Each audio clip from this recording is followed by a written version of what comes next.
Welcome. Bermuda, apakah kalian sudah bahagia? Assalamualaikum warahmatullahi wabarakatuh.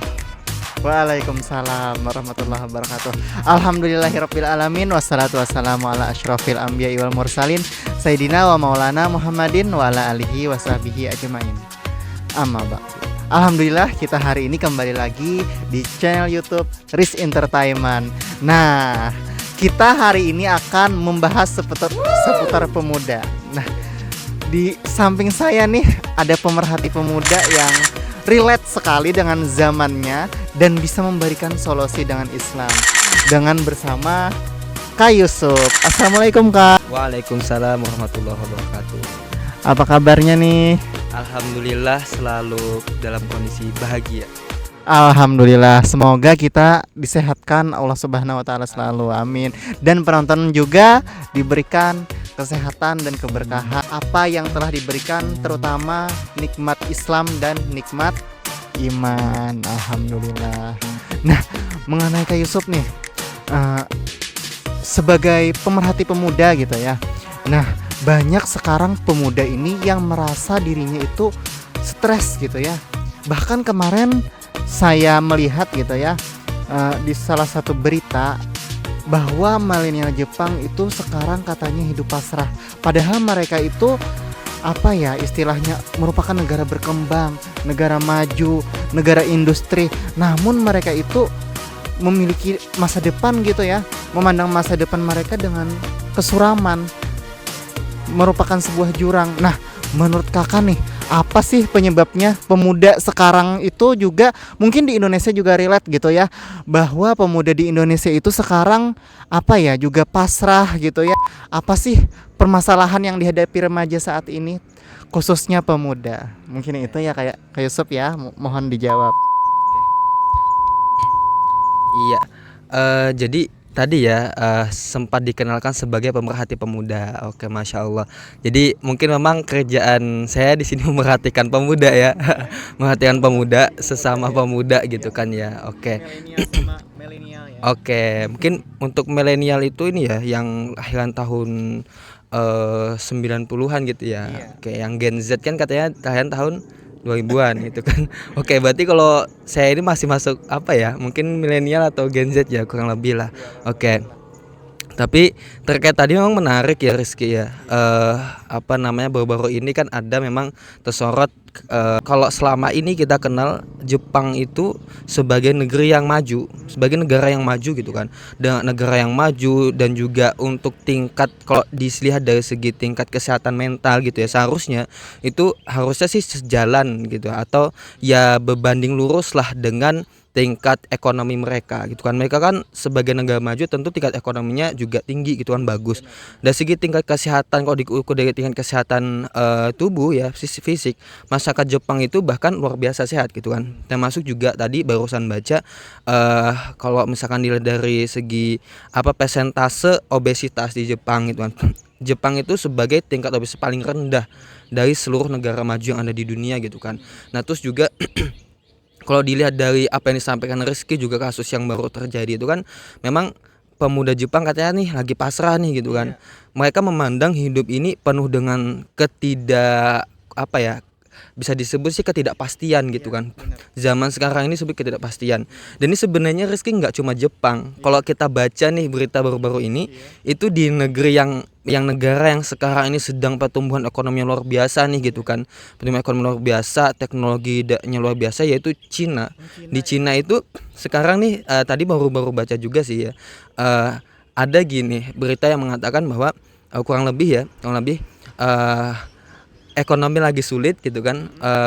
Pemuda Jepang itu berbondong-bondong mendekat kepada ilahi. Nah, itu kelihatan tuh di situ. Kelihatan di situ gitu kan. Jadi memang sebenarnya nggak cuma di Jepang, bahkan di negara kita gitu, nggak cuma di Jepang, nggak cuma di Cina ya, pemuda di seluruh dunia mungkin ya sekarang ini melihat zaman ini memang ketidakpastian zaman itu kelihatan banget gitu kan. Kita risau memandang masa depan terkait bagaimana sih lapangan pekerjaan, bagaimana tentang apalagi sekarang globalisasi semakin ibaratnya memang jarak ini tidak ada batasan sama sekali. persaingan itu tidak hanya antar mungkin antar negara, tapi seluruh dunia sekarang itu kan, pasarnya seluruh dunia. Nah itu akhirnya melihat di situ kita memang ketidakpastian berbagai macam keadaan di masa depan itu terbayang di kita sebagai anak muda.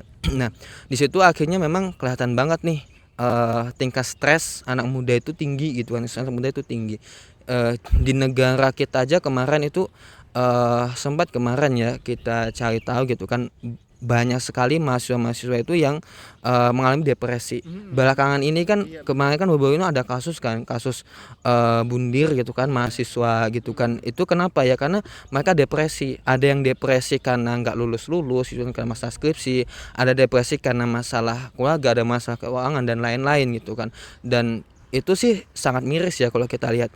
Nah kalau tadi ditanya apa sih yang melatar belakangnya, sebenarnya depresi itu kan adalah pikiran kan ya, berbasis ke pikiran, kembali ke pikiran itu kan. Yang diserang adalah pikiran gitu kan, penyakitnya ada di pikiran, bukan penyakit fisik. Mungkin kalau kita lihat ya orang-orang yang depresi itu mungkin banyak gitu kan di luar ini, mungkin bisa kita ketemu sehari-hari, tapi mereka nggak kelihatan kalau dari segi fisik gitu kan. Mereka mungkin beraktivitas seperti kita juga biasa gitu kan, tapi secara mental di dalamnya mereka sedang sakit gitu kan, depresi. Nah itu di pikiran mereka. Nah apa itu yang menyebabkan? Sebenarnya kembali ke mereka itu tidak punya standar berpikir gitu kan, tidak punya standar berpikir. Pemikiran mereka itu nggak punya pegangan tentang apa sih sebenarnya yang dicari, apa sih seharusnya yang dicapai yang sebenarnya dalam kehidupan ini gitu kan. Nah kalau bagi mereka, makanya sebenarnya nanti bagi mereka yang depresi karena tadi kan memandang tidak ada kepastian di masa depan mereka. Sekarang ini globalisasi persaingannya luar biasa ketat gitu kan, seluruh dunia. Mereka bingung nanti apakah mereka bisa bertahan di masa depan gitu kan. Itu kalau mereka nggak punya pegangan dasar pemikiran yang benar tentang apa yang harus mereka capai gitu kan dalam hidup ini, yaitu akhirnya tadi mengakibatkan depresi. Nah itu jadi kembali sebenarnya sebabnya adalah memang karena pemikirannya itu nggak tertata dari awal, nggak punya standar gitu ya, standar berpikir apa sih sejatinya yang harus dicapai dalam kehidupan ini. Nah itu sih. Oke Kak Yusuf, menarik sekali ya ini mengenai standar anak muda sekarang.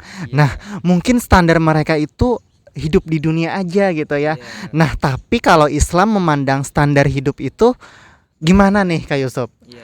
Penasaran nih, apa sih standar hidup seorang muslim gitu ya, terutama pada pemuda kita sekarang? Mungkin bisa dijawab Kak Yusuf ya. Oke siap. Oke kalau seorang muslim itu ya tadi standar hidup seorang muslim.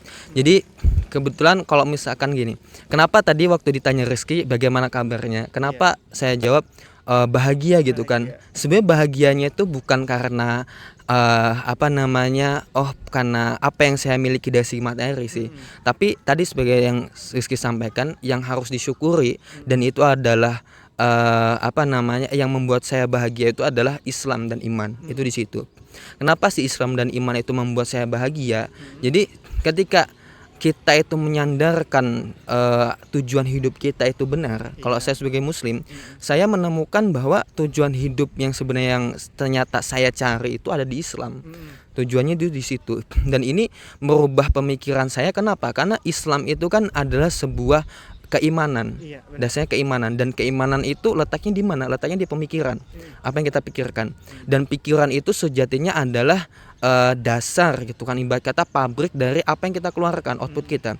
Kita akan beraktivitas nih, kita akan semangat kuliah, kita akan kelihatan kuliah akan semangat, kita ngerjakan tugas dengan yakin, kita bekerja dengan sungguh-sungguh. Itu sebetulnya awalnya karena pikiran kita ya itu sudah terbentuk, memang kita tuh harus semangat gitu. Jadi memang output aktivitas kita, apapun yang kita lakukan gitu kan, perbuatan kita itu sejatinya awalnya dari pikiran. Dan tadi ketika kita nggak punya pemikiran yang jelas tentang apa sih yang kita tuju dalam kehidupan ini gitu kan, maka aktivitas kita tuh juga nggak punya arah gitu, nggak punya arah. Akhirnya ketika tadi seperti tadi, akhirnya kalau kata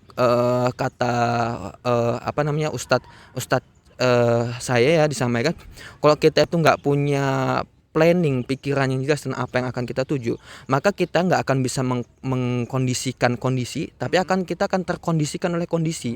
Nah, yang dialami oleh pemuda sekarang, terutama pemuda-pemuda yang di luar Islam seperti ya sayang sekali ya, seperti di Jepang, Cina itu yang belum kenal Islam. Kenapa mereka stres gitu kan? Kenapa mereka terombang-ambing, mereka galau, mereka khawatir tentang masa depan gitu kan? Ya karena tadi mereka terkondisikan oleh kondisi yang saat ini gitu kan. Kondisi saat ini globalisasi yang semakin nggak punya batas antar negara ini, persaingan semakin ketat ini, akhirnya mereka tekanan kepada mereka itu, mereka bukannya bisa mengkondisikan kondisi, mereka terkondisikan dengan kondisi. Nah di situ kalau standar Islam gimana gitu kan? Islam punya standar gimana sih? Kalau di Islam kita itu punya tujuan yang jelas bahwa kehidupan ini sebenarnya hanya batu loncatan untuk pencapaian tujuan yang hakiki. Kalau kita mencari kebahagiaan itu bukan di dunia. Kenapa? Karena dunia ini semuanya sifatnya terbatas. Ya kan? Kita bisa lihat kehidupan kita terbatas. Di dunia ini nggak ada yang namanya senang itu selamanya. Ya kan? Dan nggak ada juga sedih yang selamanya.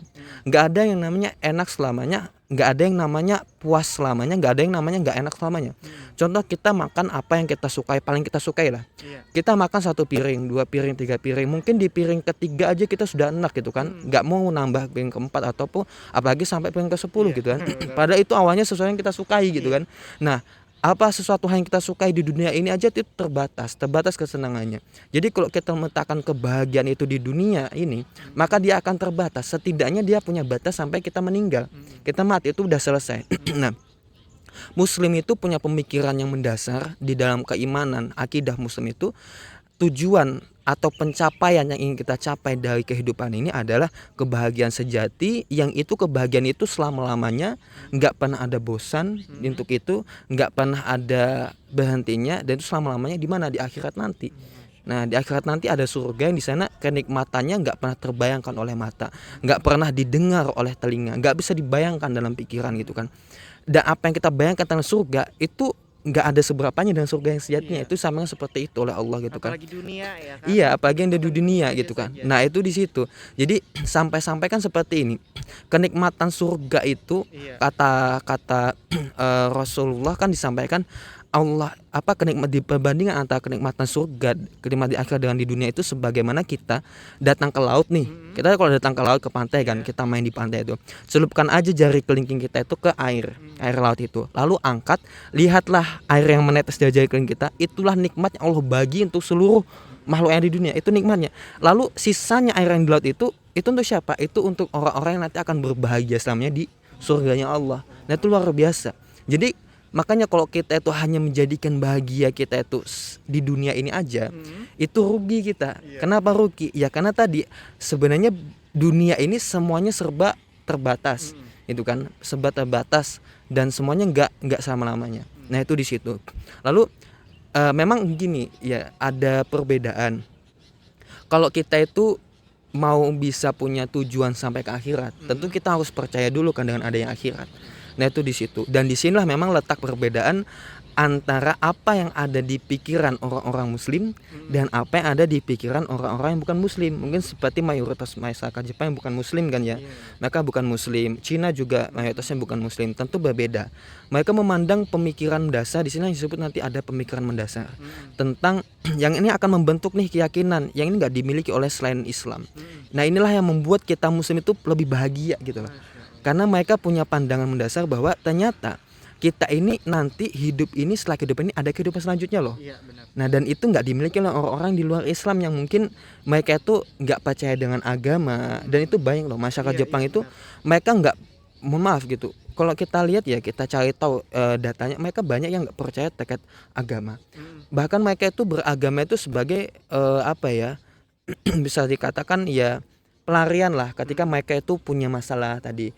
Seperti itu. Apalagi di Cina kan, di Cina itu kan mereka komunis gitu kan. Mungkin banyak yang tentu nggak percaya dengan agama. Nah orang-orang seperti itu tentu tidak mempercayai adanya akhirat. Mereka menganggap mereka itu hidup ini mereka ini jasad ini hanya terdiri dari materi.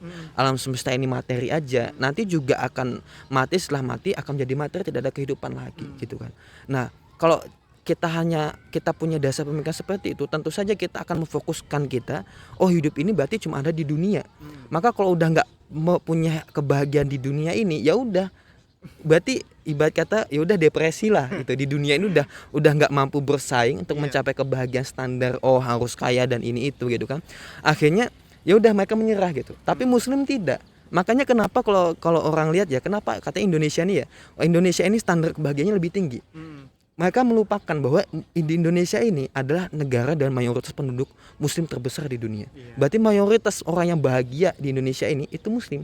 Walaupun kalau kita lihat masih banyak yang di bawah garis kemiskinan, tapi mereka tetap santai-santai aja. Kenapa? Karena mereka punya tadi tujuan yang jelas gitu, bahwa kita masih punya akhirat gitu loh. Kita masih punya akhirat. Itu di situ. Makanya tadi seorang Muslim itu dia tidak meletakkan kebahagiaan itu di dunia yang sementara ini, tapi di akhirat. Dunia ini hanya batu loncatan aja untuk mendapat kebahagiaan di akhirat. Nah itu sih. Oke. Baik ya. 2 pertanyaan clear banget gitu ya. Tadi 1 pertanyaan sudah clear, 2 ini lebih clear. Nah mungkin gitu ya, bukan mungkin lagi, pastinya gitu ya, mengenai standar kebahagiaan itu harus dicari gitu ya, terutama pemuda. Nah, mencarinya itu dengan apa? Yakni dengan belajar Islam gitu ya. Nah, menarik sekali. Mungkin next video ya nanti ya mengenai belajar Islam, insya Allah. Ini sudah agak senja gitu ya. Nah, kenikmatan surga itu lebih kekal gitu, lebih banyak daripada sebatas sungai di sini. Tadi lautan ya, hadisnya ya. Nah mungkin sekian dari kita. Saya Rizky Ramadhani dan saya Muhammad Yusuf. Kami berdua pamit undur diri. Wassalamualaikum warahmatullahi wabarakatuh.